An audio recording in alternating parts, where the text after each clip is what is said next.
ನಾನು ನಾಗಾಭರಣ ಅವರ ಒಂದು ಸೀರಿಯಲ್ಲು, ಒಂದು ನಾಟಕ, ಒಂದು ಸಿನಿಮಾದಲ್ಲೇ ಆ್ಯಕ್ಟ್ ಮಾಡಿದ್ದೀನಿ.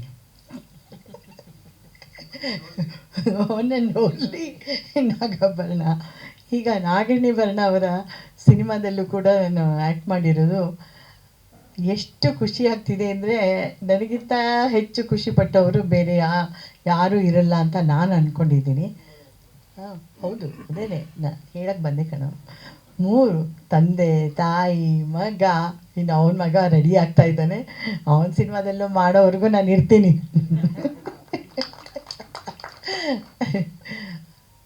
ಎಂಥ ಒಂದು ವಿಭಿನ್ನವಾದ ಪಾತ್ರವನ್ನು ನನಗೆ ಕೊಟ್ಟಿದ್ದಾಳೆ ಅಂತಂತಂದರೆ, ಸಾಮಾನ್ಯವಾಗಿ ನೀವೆಲ್ಲ ನೋಡಿರ್ತೀರ, ಇಲ್ಲ ನಾನು ಜೋರು ಮಾಡೋದು ಗಯ್ಯಾಳಿ ಪಾತ್ರ ಅಥವಾ ಗುಳು ಅಂತ ಅಳೋದು ಆ ಥರದ್ದೇ ನೋಡಿರ್ತೀರ.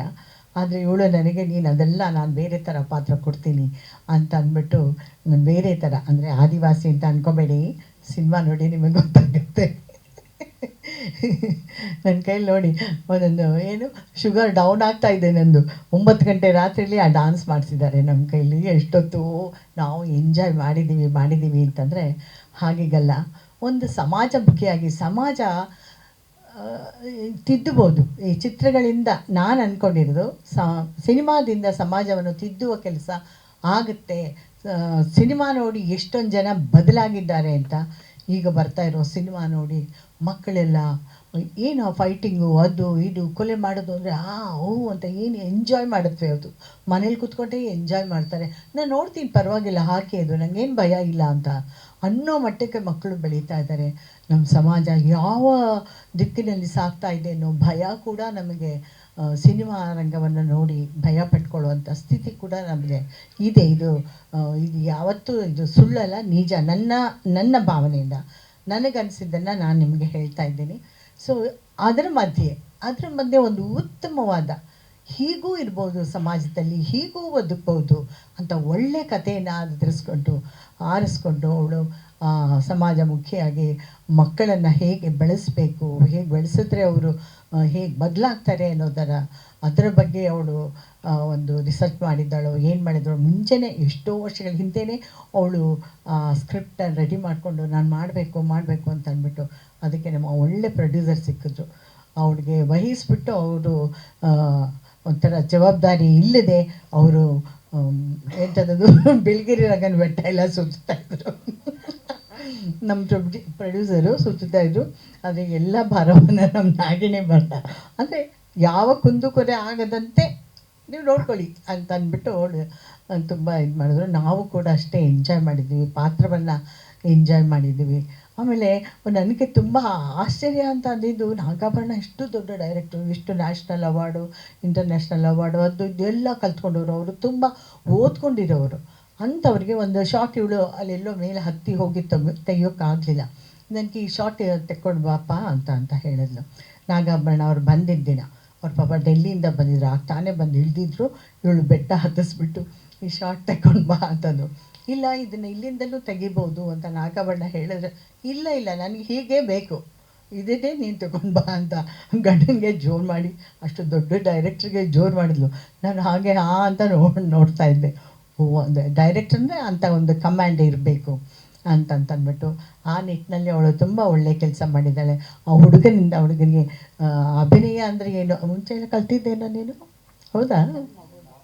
ಹೌದು, ಮಾಡಿದ್ದಂತೆ. ಇವಾಗ ಎಷ್ಟು ಹೆದರ್ಕೊಂಡು ಏನು ಹೆದರ್ಕೊಬೇಡ, ಒಂದು ಇದಾಗಿ ಮಾಡು, ನಿಂಗೆ ಬರುತ್ತೆ, ಎಲ್ಲ ಬರುತ್ತೆ ಅಂತ ಪ್ರೋತ್ಸಾಹ ತುಂಬಿ ಅವನನ್ನು ಒಂದು ಹೀರೋ, ನಮ್ಮ ಸಿನಿಮಾದ ಹೀರೋ ಅಂತ ನಾನು ಅಂದ್ಕೊಂಡಿದ್ದೀನಿ. ಕಥೆನೇ ಹೀರೋ ಅಂತ ಅಂದ್ಬಿಟ್ಟು, ಕತೆ ಒಂದು ಚೆನ್ನಾಗಿದ್ದರೆ ಅದು ತಾನಾಗೇ ನೋಡಿಸ್ಕೊಂಡು ಹೋಗುತ್ತೆ. ಚಿನ್ನಾರಿ ಮುತ್ತನ ಜೊತೆಗೆ ಜೀನಿಯಸ್ ಮುತ್ತ ಸೇರಿಕೊಂಡು ಇನ್ನೂ ಒಂದು ಹೆಚ್ಚು ನಮ್ಮ ಚಿತ್ರಕ್ಕೆ ಒಂದು ಏನು ಮೆರುಗನ್ನು ತಂದಿದೆ ಅಂತ ಹೇಳ್ಬೋದು. ಹೀಗಾಗಿ ಅಲ್ಲಿ ಭಾಗವಹಿಸಿದ ಕಲಾವಿದರು ಮತ್ತು ನಮಗೆ ಸಹಾಯ ಮಾಡ್ತಾ ಇದ್ದಂಥ ಅಸೋಸಿಯೇಟ್ಗಳು, ಅಸಿಸ್ಟೆಂಟ್ಗಳು, ಕ್ಯಾಮ್ರಾಮನ್ ಅವ್ರ ವರ್ಕ್ ಅಂತೂ ಬಹಳ ಚೆನ್ನಾಗಿದೆ, ತುಂಬ ಚೆನ್ನಾಗಿದೆ. ಸಂಗೀತ ಕಂಟಿನ್ಯೂ ಹಾಡಿರೋದು. ಸಂಗೀತ ನಿರ್ದೇಶಕರ ಹೆಸರು ಪದ್ಮನಾಭ. ಎಷ್ಟು ಚೆನ್ನಾಗಿ ಅವರು ಒಂದು ಹಾಡನ್ನು ನಮ್ಮ ಈ ಚಿತ್ರಕ್ಕೆ ಕೊಟ್ಟಿದ್ದಾರೆ. ಸೊ ಎಲ್ಲರಿಗೂ ನನಗೆ ತುಂಬ ಇಷ್ಟ ಆಯಿತು. ನಾನಂತೂ ತುಂಬ ಎಂಜಾಯ್ ಮಾಡಿದ್ದೀನಿ. ಪರಿಸರವನ್ನು, ಮೊದಲನೇದಾಗಿ ನಮ್ಮ ಕರ್ನಾಟಕ ಎಷ್ಟು ಚೆನ್ನಾಗಿದೆ. ನಾವೆಲ್ಲ ಬೇರೆಲ್ಲೋ ಸ್ವಿಟ್ಜರ್ಲ್ಯಾಂಡು ಅಲ್ಲಿ ಇಲ್ಲಿ ಹೋಗ್ತೀವಿ, ಬಟ್ ನಮ್ಮ ಕರ್ನಾಟಕನೇ ಎಷ್ಟು ಚೆನ್ನಾಗಿದೆ ಅನ್ನೋದನ್ನು ಒಂದು ಏರಿಯಲ್ ಆ್ಯಕ್ಟಲ್ಲೇ ಅವಳು ತೋರಿಸಿದ್ದಾಳೆ. ಫಸ್ಟ್ ಶಾಟ್ ಏನು ಚೆನ್ನಾಗಿದೆ ಅಂತಂದರೆ, ಬೆಳಗಿನ ರಂಗನ ಬೆಟ್ಟ, ಆ ಕಾಡು, ಆ ನಿಶ್ಶಬ್ದತೆ, ಆ ಜನ, ಅಲ್ಲಿನ ಆದಿವಾಸಿ ಜನಗಳು ಎಲ್ಲರೂ ಎಲ್ಲವೂ ಚೆಂದ ಅಂತ ನಾನು ಅಂದ್ಕೊಂಡಿದ್ದೀನಿ.